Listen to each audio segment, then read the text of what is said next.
ఎన్నికల ఓటింగ్ సమయంలో electronic voting యంత్రాలు హ్యాకింగ్ కు గురవడంపై సంచలన వ్యాఖ్యలు చేశారు టెస్లా స్పేస్ అధినేత ఎలన్ మస్క్.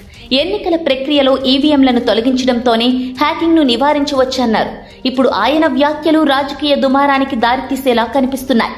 అమెరికా నియంత్రణలోని ప్యూర్టోరికోలో ఇటీవల నిర్వహించిన ప్రైమరీ ఎన్నికల్లో అవకతవకలు చోటు చేసుకున్నాయన్న ఆరోపణల నేపథ్యంలో మస్క్ ఈ వ్యాఖ్యలు చేశారు. అయితే మస్క్ వ్యాఖ్యలను తిప్పికొట్టింది భారత్. మనం ఎలక్ట్రానిక్ ఓటింగ్ యంత్రాలను తొలగించాలి. వీటిని వ్యక్తులు లేదా ఆర్టిఫిషియల్ ఇంటెలిజెన్స్ ఏఐ సాయంతో హ్యాక్ చేసే ప్రమాదం ఉంది. ఇది దేశానికి నష్టాన్ని కలిగిస్తుంది అంటూ సోషల్ మీడియా ఎక్స్ వేదికగా ఓ పోస్ట్ చేశారు ఎలన్ మస్క్. ప్యూర్టోరికోలో ఇటీవల తలెత్తిన ఎన్నికల వివాదాల కారణంగా అక్కడి అధికారులు ఈవీఎంల భద్రతపై దృష్టి సారించారు.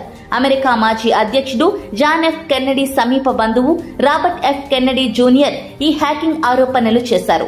ఈవీఎంలలో అవకతవకలు చోటు చేసుకున్నాయని, పేపర్ ట్రయల్ ఉంది కాబట్టి సమస్యను గుర్తించామన్నారు. ఈ సమస్యలను నివారించేందుకు పేపర్ బ్యాలెట్ తీసుకురావాలని డిమాండ్ చేశారు. ఈ ఆరోపణల నేపథ్యంలోనే ఎలన్ మస్క్ సోషల్ మీడియాలో పోస్ట్ చేసినట్లు తెలుస్తోంది. ఎలన్ మస్క్ ఈవీఎంల వ్యాఖ్యలపై బీజేపీ నేత, కేంద్ర మాజీ మంత్రి Rajeev Chandrasekhar social media X వేదికగా స్పందించారు.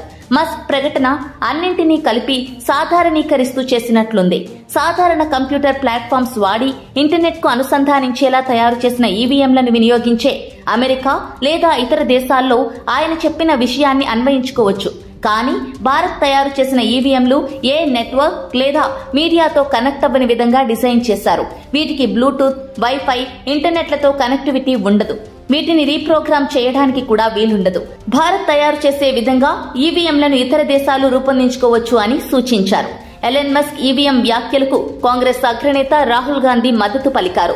భారత్లోని ఈవీఎంలను బ్లాక్ బాక్సులుగా పేర్కొన్నారు. వాటిని పరిశీలించేందుకు ఎవరికీ అనుమతి లేదని, దేశంలోని ఎన్నికల ప్రక్రియలో పారదర్శకత గురించి తీవ్రమైన ఆందోళనలు తలెత్తుతున్నాయంటూ ఎక్స్ వేదికగా పోస్ట్ చేశారు.